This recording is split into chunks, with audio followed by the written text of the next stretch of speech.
시청자 여러분 안녕하십니까? 한 주간 소식을 알아보는 헬로티비 뉴스 경인 주간 뉴스입니다. 오늘의 첫 소식입니다. 정부의 수도권 광역철도망 계획이 잇따라 나오면서 경기 서부권 지역민들의 기대가 높아지고 있습니다. 특히 그동안 교통지옥이라는 오명을 안고 있던 김포시는 이번 대책을 더욱 반기고 있는데요. 다만 아직 남은 과제가 많은 탓에 희망 고문이 될 것이라는 우려도 공전하고 있습니다. 직접 취재했습니다. 대도시권 광역교통위원회의 광역교통 2030 비전 발표 이후 김포 지역 커뮤니티는 연일 뜨거웠습니다. 지난해 국토부 발표에 이어 대도시권 광역교통위원회 정책 방향에도 포함된 김포 한강선, 여기에 인천 지하철 2호선의 김포 고양 연장까지 정부의 광역교통망 계획에 김포시의 이름이 여러 번 오르내리면서 지역 내 기대감은 자연스럽게 높아지고 있습니다. 사실 이 2호선이라든가 또 5호선이나 광역망 5호선이나 이런 부분은 이미 1, 2년 전부터 회자됐기 때문에 김포에서는 사실 웬만큼 새로운 빅 뉴스나 빅 소식은 아닙니다. 그래서 1년 전부터 부동산적인 입장에서 좀 반영이 어느 정도 됐습니다. 그래서 지금 요즘 얘기 나오는 GTX까지도 김포의 어떤 그 영향권에 돌 수 있다고 하는 거는 향후 굉장히 고무적으로 김포나 또 김포 부동산뿐만 아니라 김포 경제 여러 가지 입장에서는 호재가 아닐 수는 없죠. 무엇보다 뜨거운 관심을 받고 있는 건 GTX D 노선. 아직 노선도 정해지지 않았지만 GTX를 김포로 끌어와야 한다는 바람은 국민청원에도 올라 반나절 만에 3,000명이 넘는 시민들의 동의를 얻었습니다. 다만 높아지는 기대 속에 다른 목소리도 있습니다. 서울 지하철 5호선 연장안인 김포 한강선은 아직 지자체 간 협의가 남았고 인천 지하철 2호선 연장 역시 국가 철도망 계획에 반영돼야 하는 상태. 국토부에 이어 대광이 발표까지 나왔지만 현실화까지는 멀었다는 우려가 나오는 이유입니다. 이제 더 이상 계획이 아니라 실질적으로 빨리 착공을 하든 시공을 하든 통과를 시켜서 실질적으로 좀 희망을 주는 이제 단계로 넘어갔으면 좋겠다라는 입장이고요. 이런 게 한강 신도시나 검단 신도시를 지나쳐 나가는 GTX D 노선이 조금 더 우리에게 더 빠른 착공이 이루어지지 않을까라는 기대도 해봅니다. 도시철도 개통까지 10년이 넘는 시간을 보내면서 한때 교통지옥이라는 오명까지 얻었던 김포시. 지하철 시대에 이어 광역철도 시대에 안착할 수 있을지 기대와 우려가 공존하고 있습니다. 헬로티비 뉴스 이세진입니다. 이런가 하면 인천 계양과 부천 대장 신도시의 굵직한 교통계획은 슈퍼 간선급행 버스 체계인 SBRT로 윤곽이 잡혔습니다. 하지만 도로 위의 지하철이라고 불리는 이 SBRT가 아직 생소한 지역 주민들은 신도시 지하철 계획 무산에 큰 아쉬움을 드러냈습니다. 이정아 기자가 취재했습니다. 지난달 31일 대도시권 광역교통의 정책을 담은 계획이 발표됐습니다. 국토부는 인천 계양과 부천 대장 등 정부 3기 신도시에는 신호체계가 없는 SBRT, 일명 슈퍼급행 간선버스를 신설하겠다고 밝혔습니다. 도로 정체와 신호로부터 자유로운 슈퍼 BRT를 3기 신도시 등에 신설하고 장기적으로는 기존 BRT도 슈퍼 BRT 수준으로 개선하겠습니다. 인천 계양과 부천 대장을 지나는 SBRT는 김포공항역에서 부천 종합운동장역에 이르는 전체 17.3km 구간에 들어섭니다. 인천 계양과 인근의 부천 대장까지 합하면 3만 세대에 가까운 새로운 신도시가 탄생하게 되는데 이 정부 3기 신도시의 신개념 교통수단으로 떠오른 SBRT는 여전히 생소하기만 합니다. 서울에 근접한 부천 대장 지역은 아쉬움을 감추지 못합니다. 아무래도 교통이 제일 불편하겠죠. 복잡해지고. 거기가 벌써 한두 가구 들어오는 게 아니잖아. 단지가 이제 크게 들어오니까 지하철이 거기까지 연결이 되면 좋지. 또 지난해 말 계양 테크노밸리가 신도시로 지정된 이후 줄곧 서울 지하철 연결 가능성이 거론됐던 인천도 실망감을 드러냅니다. 지하철이 있어야 되죠. 서울로 오고 가는 그 지하철이 있어야 출퇴근도 편하고 그렇지 않을까요? 사람이 인구가 엄청 많잖아요. 버스로는 대체가 가능하지 않을 것 같아요. 지하철이라는 그 개념은 이 지상보다는 지하에서 움직이기 때문에 막힘이 없거든요. 배차 간격이 지금 이게 지하철만큼이나 있다면 더 상관이 없지만 그 일반 그 시민들이 생각할 때는 그런 면으로 인해서 좀 어렵지 않을까 그런 생각을 제가 해봅니다. 이에 대해 인천시는 경제성 검토 결과 3기 신도시의 지하철 계획 대신 정시성이 확보되는 SBRT로 가닥을 잡은 것이라며 지금으로서는 지자체에서 별도로 추진 중인 3기 신도시 지하철 계획은 없다고 밝혔습니다. 아직은 생소한 SBRT가 앞으로 철도망 부재를 얼마나 보완할 수 있느냐가 3기 신도시 교통정책의 성공 열쇠가 될 것으로 보입니다. 헬로티비 뉴스 이정헌입니다. 김포시가 대도시권 광역교통위원회에 광역교통 2030 기본 구상안 발표 이후 후속 대책을 준비하겠다는 입장을 내놨습니다. 김포시는 김포 한강선과 인천 2호선 김포 연장안이 대도시권 광역교통 2030 구상안 안에 포함돼 사업 추진에 탄력을 받게 됐다고 밝혔습니다. 그러면서 김포 한강선은 김포시 자체 용역을 통해 한강 시내폴리스와 검단 신도시, 한강 신도시를 경유하는 안을 제출했던 점을 대광위가 높게 평가한 것으로 분석했습니다. 김포시는 타 지자체, 중앙부처와의 협의를 거쳐 내년도 광역교통 시행계획과 국가철도망 계획에 이번 구상안이 반영될 수 있도록 후속 절차를 준비할 계획입니다.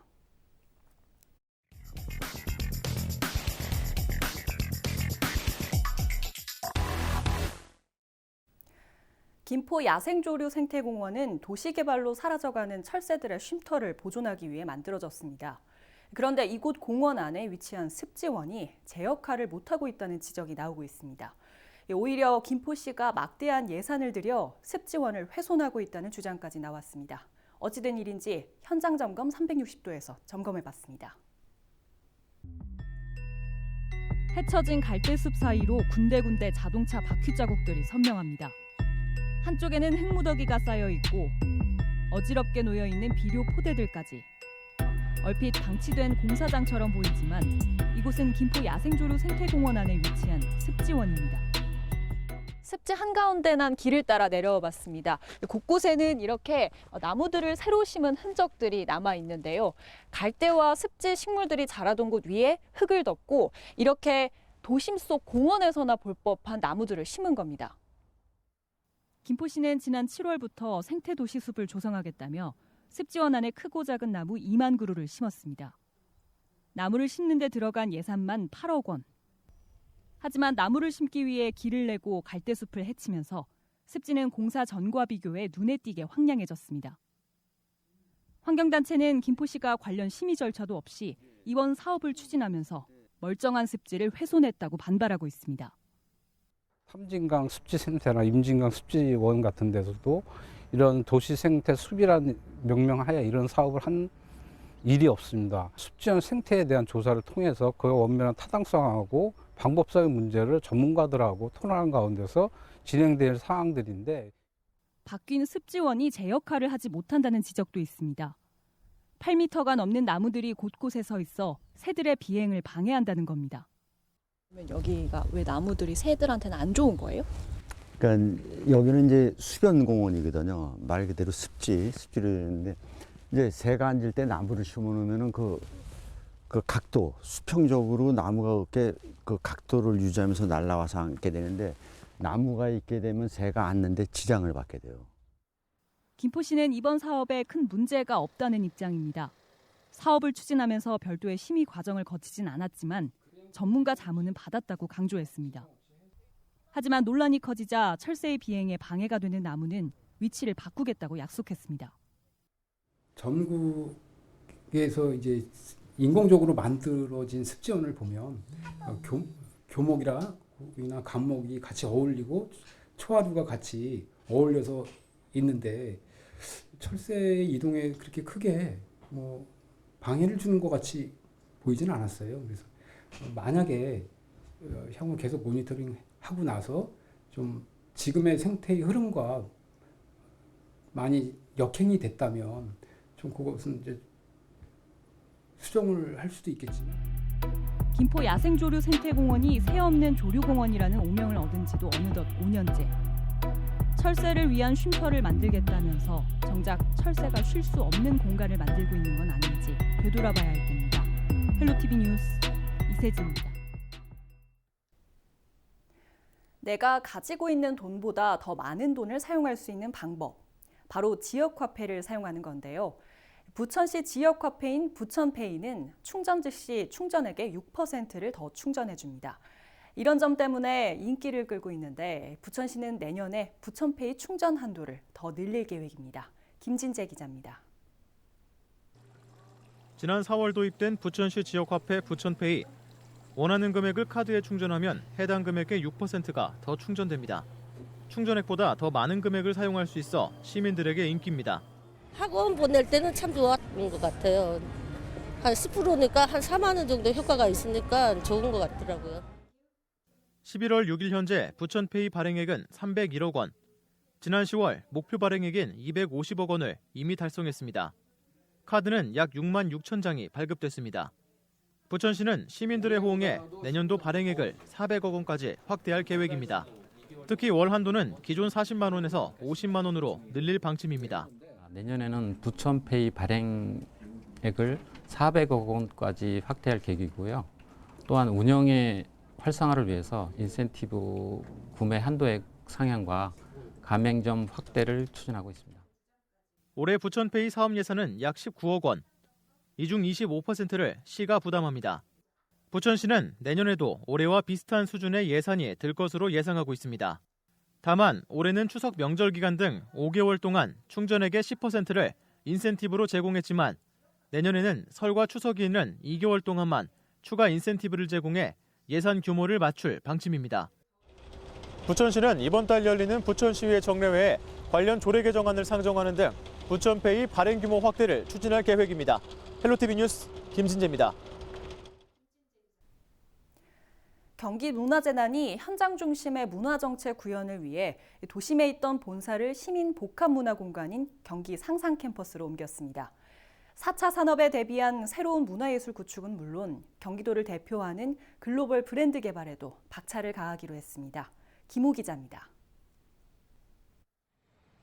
지난 2016년 문을 연 경기 상상캠퍼스. 서울 농대 건물을 리뉴얼해 만든 주민 복합 문화 공간입니다. 문을 연 지 3년 만에 40만 명이 방문할 정도로 경기도민들의 생활 문화 공간이 됐습니다. 경기문화재단이 수원 도심에 위치했던 본사를 이곳 상상 캠퍼스로 이전했습니다. 현장과의 소통을 늘리고 시민과의 문화예술 공유를 확대하기 위해서입니다. 문화적 대표 브랜드의 핵심은 단순히 어떤 뛰어난 창의적인 리더의 어떤 기획에서 나오는 것이 아니라 사실상 주민의 자발성에 기초하지 않은 모든 문화 콘텐츠는 오래 지속 가능성이 없습니다. 5개 동으로 구성된 상상 캠퍼스에서는 지역 주민과 예술가들의 다양한 창작 활동이 펼쳐지고 있습니다. 경기문화재단은 이 같은 현장 중심의 문화예술 활동을 통해 문화예술 분야의 새로운 신모델을 구축할 계획입니다. 경기도의 새로운 문화 정책이 전국으로 확산될 수 있도록 선도적인 역할을 하겠다는 구상입니다. 경기문화재단에서 지금 가장 중요한 그 전략적인 과제는 정말 광역문화기관으로서, 광역문화재단으로서의 정확한 어떤 위치매김을 하는 것입니다. 다시 말하자면 중앙정부와 기초지자체 사이에 경기도를 대표하는 글로벌 문화 브랜드 개발에도 박차를 가하기로 했습니다. 전국에서 가장 많은 인구를 보유하고 있지만 경기도가 내세울 세계적인 브랜드가 없는 게 현실입니다. 따라서 세계 유일의 분단 국가라는 특수성과 상징성을 내포하고 있는 DMZ를 글로벌 문화 브랜드의 구심점으로 삼겠다는 계획입니다. 전 세계인들에게 보여줄 수 있는, 전 세계인들이 정말 이맘때쯤 되면 비행기 타고 한국 가서 DMZ를 정말 즐길 수 있는 그런 컨셉을 가질 수 있는 이제 프로그램들을 저는 준비하고 만들어야 된다고 봅니다. 이를 실현하기 위해서는 DMZ 업무를 전담할 사무국 개설이 시급하며 분산돼 있는 DMZ 행사를 일원화해 100억 원에 가까운 예산 집행을 효율적으로 해야 한다고 주장했습니다. 주민 속으로 들어온 경기문화재단이 현장과의 소통을 통해 경기도만의 차별화된 문화예술 콘텐츠 생산에 본격 나섰습니다. 헬로티비 뉴스 김호입니다. 지난 8월부터 운영에 들어간 경기도 닥터 헬기가 안전점검으로 당분간 운행이 중단됩니다. 경기도는 정부가 독도 해상에 추락한 헬기와 같은 기종 헬기의 운항을 중단함에 따라 닥터 헬기 운항을 당분간 중단한다고 밝혔습니다. 대신 소방헬기에 의료진이 탑승하는 형태로 응급 의료 활동을 지원할 계획이라고 덧붙였습니다. 경기도 닥터헬기는 국내에서 처음으로 24시간 응급 의료 활동을 펼치고 있는 응급구조 헬기입니다. 오늘 준비한 소식은 여기까지입니다. 시청해주신 여러분 고맙습니다.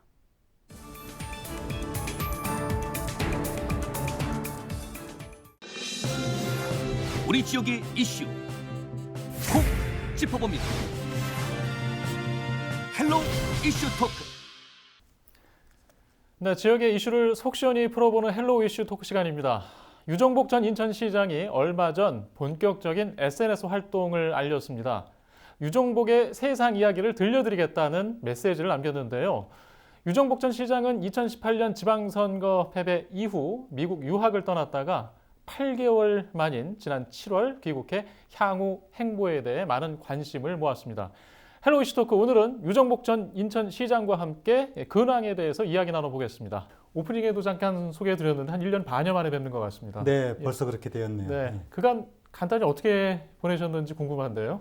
네, 작년에 저는 11월 달에 미국에 가서 네. 조지 워싱턴 대학에서 그 방문학자로서 예. 1년 동안 연구를 오다가 지금 대한민국의 상황을 보고 또 여러 가지 정말 안타까운 그런 심정으로 좀 조기 귀국해서 활동을 하고 있는데요.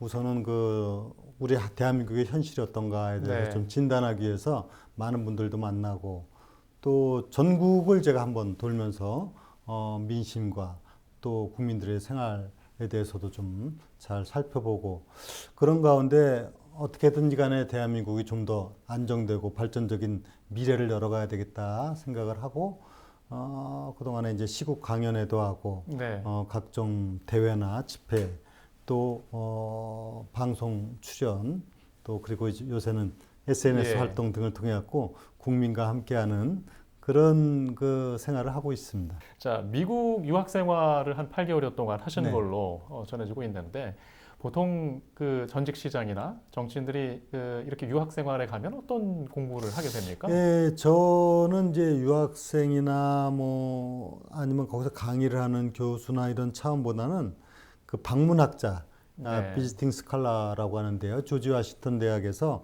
방문학자로 연구실을 갖고 이제 연구 활동을 해왔는데, 그래서 주로 이제 그렇게 큰 부담되는 사항은 아니었어요. 그러나 제가 이제 모처럼의 그런 미국에서의 연구 기간이었기 때문에 한미 관계, 특히 미국이 그 예. 세계의 그래도 가장 중심 국가로서의 어떠한 국제 정사에 대해서 이해를 하고 있고 또 앞으로 그런 상황에서 한미 관계가 어떻게 발전적으로 가야 되고 이런 부분에 대해서 나름대로 이제 예. 좀 고찰을 해봤습니다.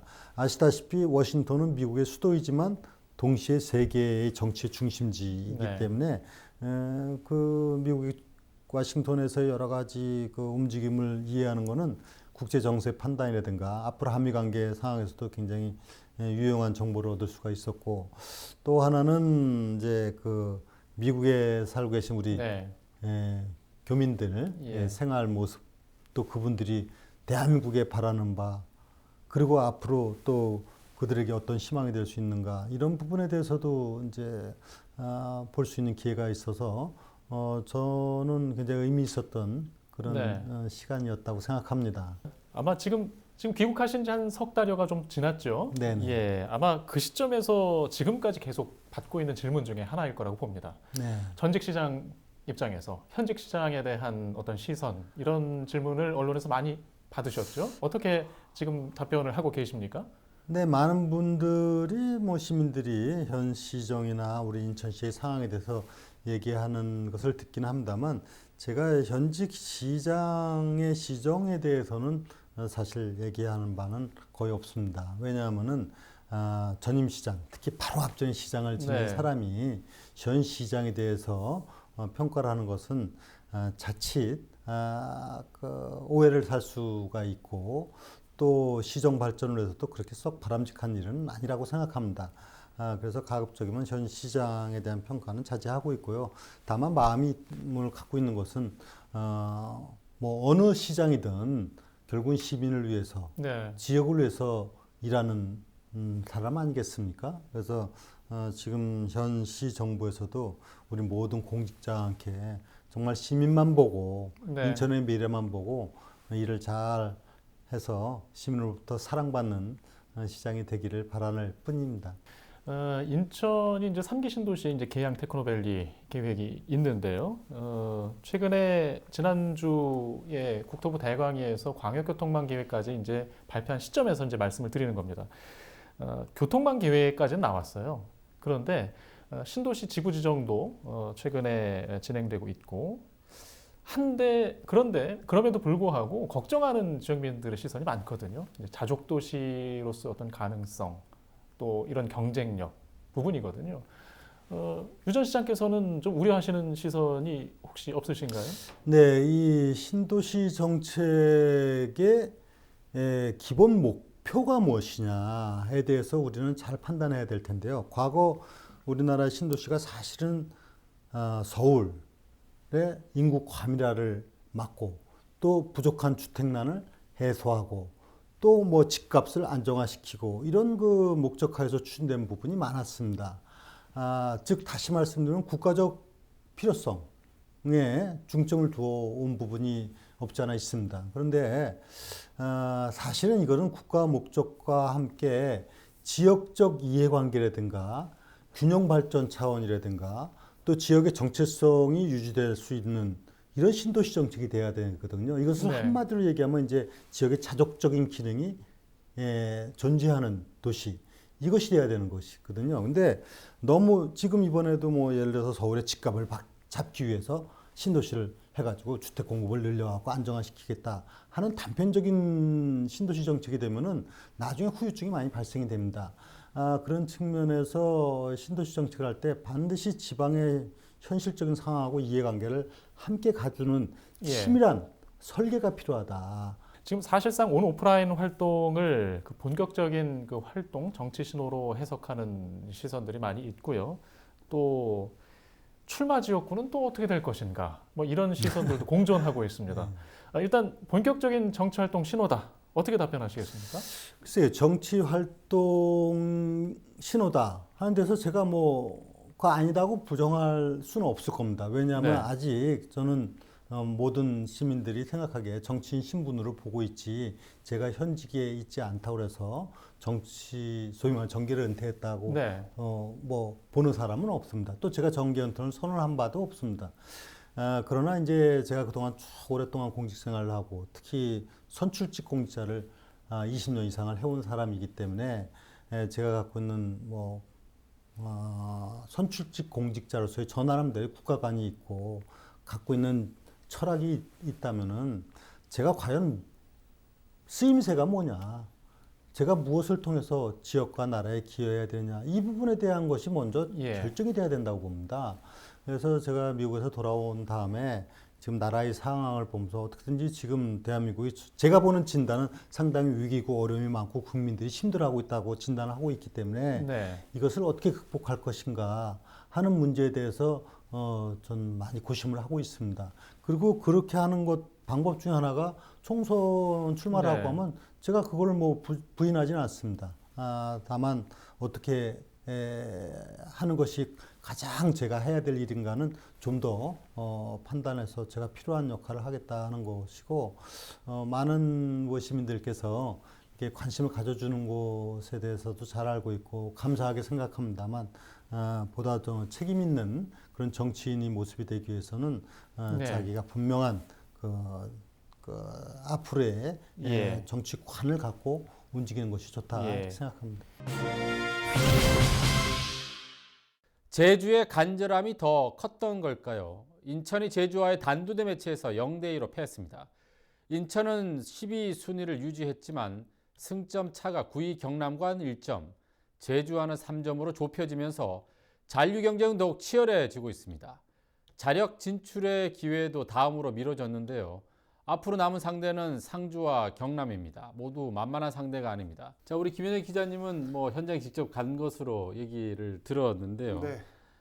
이번 경기 굉장히 중요했죠. 따지면 뭐 승점 6점이나 마찬가지인 경기인데 아쉽게 졌습니다. 현장에서 어떻게 보셨어요? 이 경기를 인천이 이기고 그다음에 이제 뭐 경남전 결과에 따라서 자력으로 일찌감치 생존을 확정 지을 수 있는 상황이었는데 현장에서 지켜본 경기 내용을 봤을 때는 굉장히 실망스러운 경기였다라고 볼 수 있을 것 같습니다.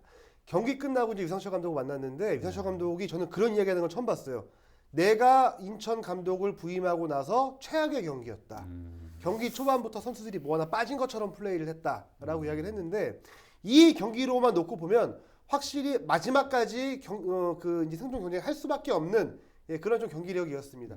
제주가 굉장히 잘한 부분도 있고 그다음에 이제 주도권을 인천이 계속 내주면서 좀 졸전을 펼쳤던 그런 경기였습니다. 네.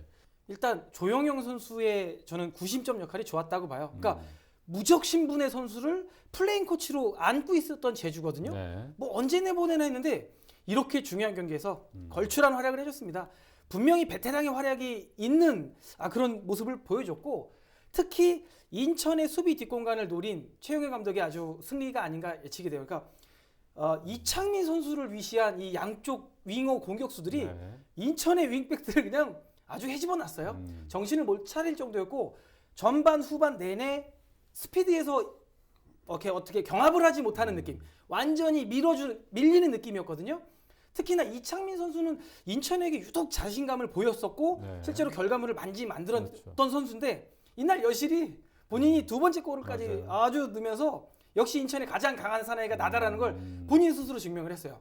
그리고 또 하나 제주가 조금 더 잘 풀린 측면은 남준재 선수의 이른 교체가 부상으로 인한 이른 교체가 오히려 마그너 선수가 쭉 올라오기까지 아주 활주를 잘 깔아준 그런 역할이지 않았나. 뭐 이런 또 분석도 해보고 싶어요. 남은 두 경기가 이제 중요한데 남은 두 경기의 어떤 전력이랄까 이런 거 어떻게 보시나요? 일단은 남은 두 경기에서 마지막 경기죠. 이제 경남전을 무조건 잡아야 하는 상황이고 이제 두 경기에서 이제 1승 1무를 거두면 자력으로 생존을 활동을 지을 수 있는 그런 상황입니다. 그런데 저는 하나 좀 걱정되는 부분은 모고사 선수가 다음 경기에서 만약에 경고를 받게 되면 최종전에 나올 수 없거든요.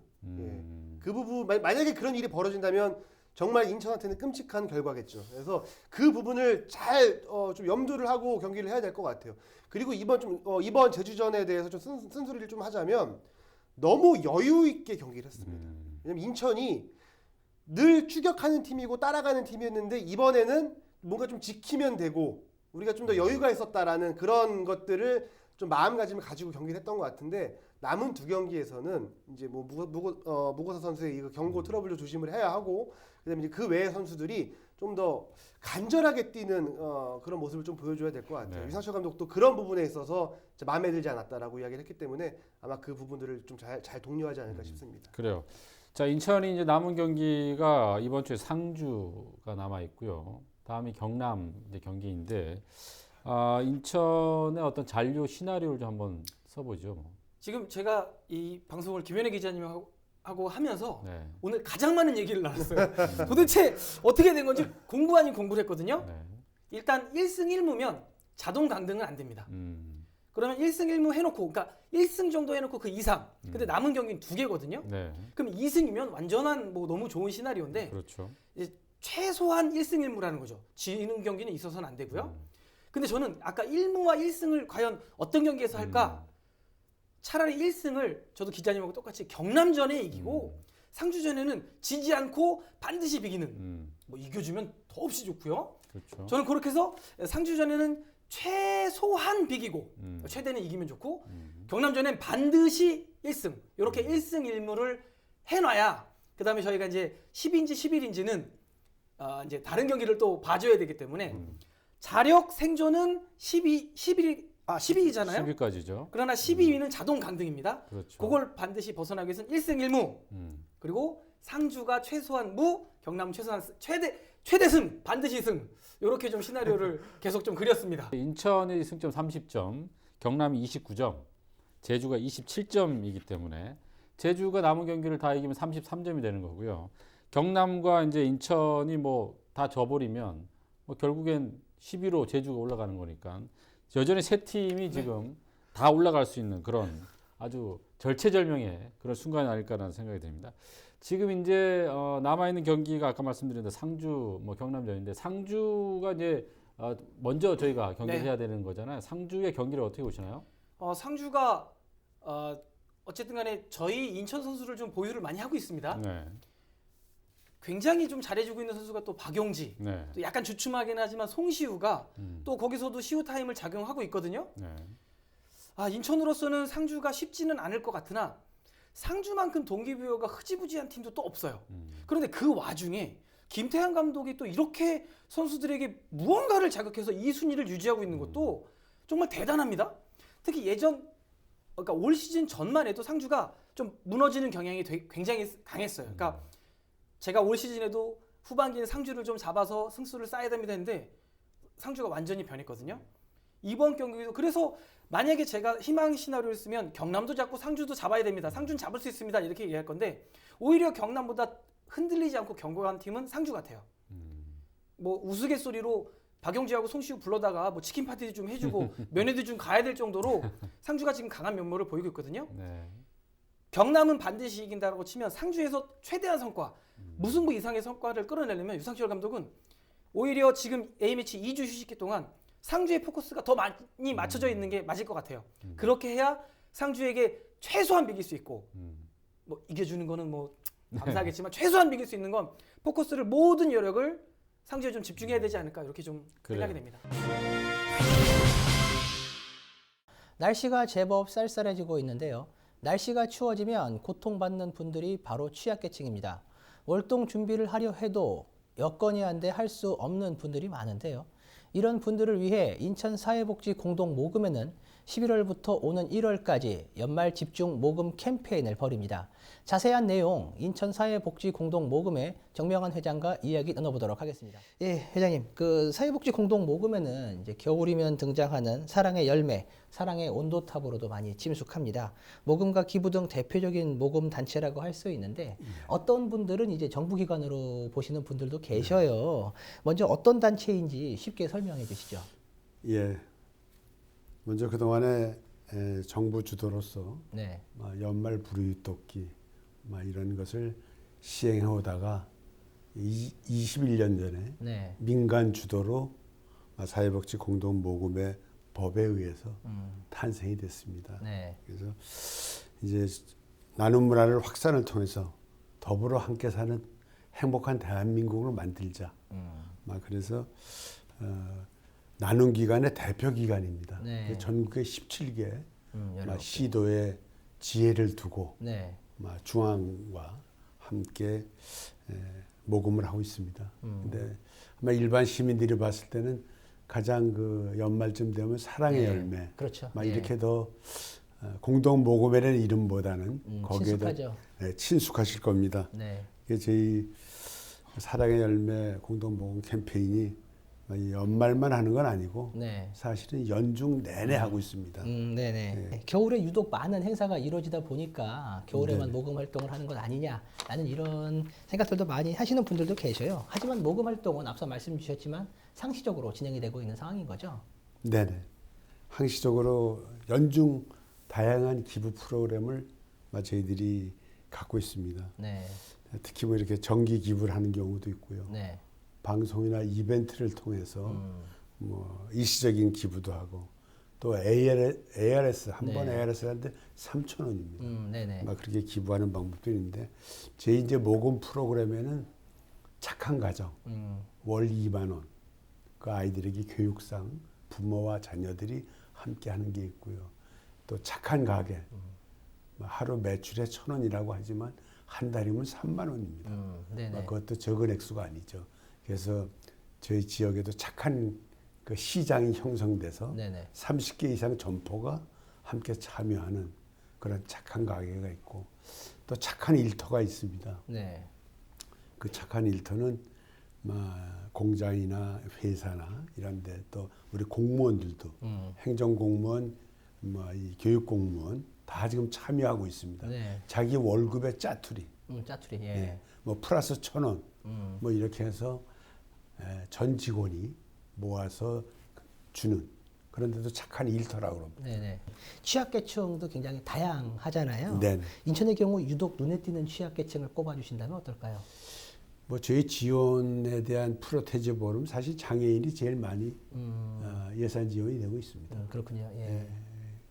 그 다음에 노인, 그다음에 뭐 청소년 이렇게 나가는데 네. 그거보다 이제 다양한 취향 계층이 있지만은 어떻게 보면 다문화 가정. 다문화 가정. 예. 인천이 항구 도시면서 대한민국에서 제일 발전 가능성 있는 도시이기 때문에 그렇죠. 예. 지금 다문화 가정이 많이 있습니다.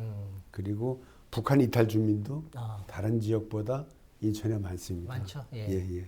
그래서 그런 분들의 지원이 특히 이제 우리가 명절이면 그분들이 더 소외되고 예. 뭐 갈 데가 없으니까 또 이탈 주민들도 마찬가지고요. 그래서 특별히 그 명절 때 저희들이 더 그쪽을 신경을 쓰기도 하고요. 그래서 추석에는 북한 이탈 주민 400명도 저희들이 쌀을 구입해서 전달도 했고요. 또 다문화 가정도 그렇고 한부모 가정들이 많습니다. 예, 거기도 정서적 안정과 자립 기반을 조성하는데 그런 부분들을 지원해주고 있습니다. 네. 그 많은 분들이 성금을 모아줄수록 더 많은 이제 취약계층들을 구할 수 있을 것 같은데요. 언젠가부터 이제 성금이 예전 같지 않다는 소식도 많이 들리거든요. 예. 어떤가요? 예, 조금 뭐 경제는 언제든지 뭐 어렵다는 얘기들은 항상 좋았던 적이 없었죠. 있는데 사회적 분위기, 네, 그다음에 세계 경제와 정치적 그 분위기 때문에 어려운 건 사실입니다. 네. 그래서 어려울 때 어려운 과정은 더 어려워지는데 저희들이 성금 기부도 그래도 개미군단이나 일반 시민들은 열심히 동참해주고 있습니다. 근데 이제 어떤 큰 기업이 이렇게 많이 도와줬다가 어려운 일이 닥쳐서 기업은 확실히 눈에 띄거든요. 네, 그렇죠. 예, 그러면 그건 어쩔 수가 없어요. 그래서 저희들이 작년에 조금 더 금액상으로 그랬고, 저는 시민들에게 우리가 함께 더불어 사는 사회에 이렇게 살아가는 것도 누군가의 도움 속에 같이 관계를 가지고 살아가는 건데, 그렇죠. 네, 인천 시민이 모아주시는 그것이 참 따뜻한 마음들이, 그 사랑이 누군가에게는 기쁨과 희망을 준다는 거죠. 그런 마음으로 많은 분들이 어렵지만 있어서 하는 게 아니고 나보다 더 어려운 이웃을 생각하고 막 기부해 주신다고 그러면 정말 감사하게 인천 어려운 이웃에게 잘 배분하도록 노력하겠습니다. 네. 이 질문은 조금 가슴 아프실 수도 있으실 것 같은데, 많은 분들이 근데 이제 기부를 하려고 하더라도 근데 내가 낸 돈이 제대로 과연 쓰이고 있을까? 투명하게 집행이 되고 있을까? 이런 우려를 좀 많이 하시는 분들도 계셔요. 특히 과거에 또 이제 횡령이라든지 또 안 좋은 문제들도 있었잖아요. 이런 문제들이 터졌기 때문에 더욱 믿음이 좀 어려울 수도 있을 것 같은데, 이 같은 의구심을 해소할 장치들은 마련되어 있나요? 어떤가요? 이 부분은 제가 자신 있게 말씀드립니다.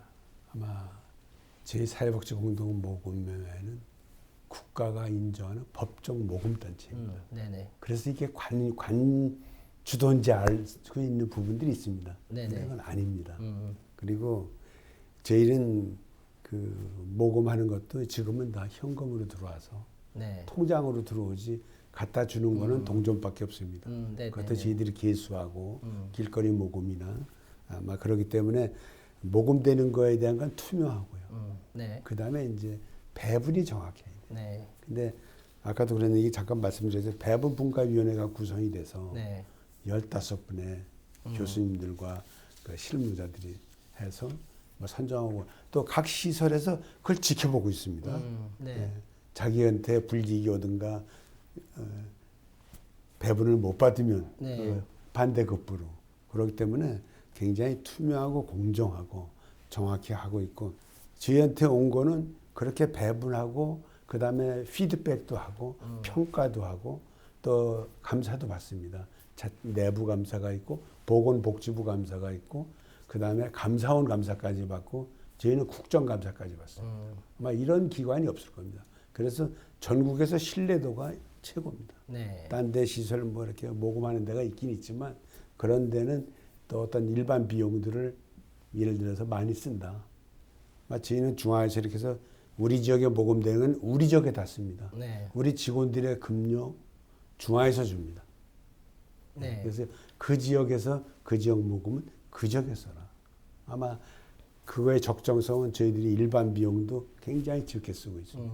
우리가 모금하는데 그렇게 쓸 수 있는 상황이 아니고요. 그래서 그거는 아마 걱정 안 하셔도 그리고 저도 자신 있게 막 가장 신뢰도가 높은 기관이다. 네. 막 그렇게 믿어주셔도 됩니다. 네, 알겠습니다.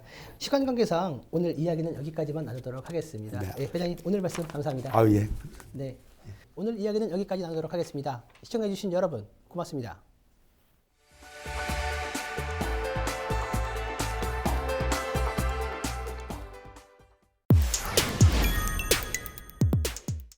혹시 요즘 신축 빌라 광고 보셨나요? 길거리나 SNS, 블로그 등을 통해서 쉽게 접할 수 있는데요. 실입주금 1,000만 원에서 2천만 원 정도만 있으면 나머지는 대출을 통해서 깨끗하고 세련된 새 집에서 살 수 있다고 유혹하고 있습니다. 아직 모은 돈이 얼마 안 되는 사회 초년생이나 신혼부부에게는 솔깃한 제안입니다. 적은 돈으로 깨끗한 새 집에서 살 수 있으니까요. 그런데 이런 생각으로 신축 빌라 알아보시는 분들은 조금 주의하셔야겠습니다. 자칫 소중히 모은 이 전세 보증금을 몽땅 날릴 수 있으니까요. 최근 서울 지역을 중심으로 신축 빌라 사기 피해가 꾸준히 올라오고 있습니다. 신축 빌라에 전세로 들어갔다가 집주인이 잠적하면서 세입자들은 보증금을 돌려받지 못하는 피해를 겪고 있는 건데요. 지역 부동산에서는 이미 서울뿐만 아니라 인근에 있는 부천시도 위험한 상황이라고 이야기합니다.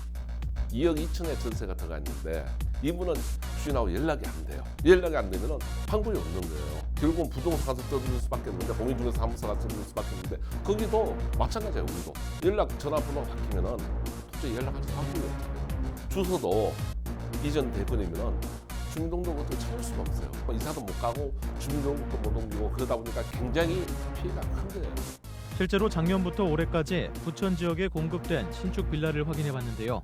2년 동안 부천 지역에만 200채가 넘는 신축 빌라가 생겨났다는 걸 알 수 있습니다. 빌라 한 채당 10세대 정도 들어가니 얼추 세대수로만 따져도 2,000세대 가까이 됩니다.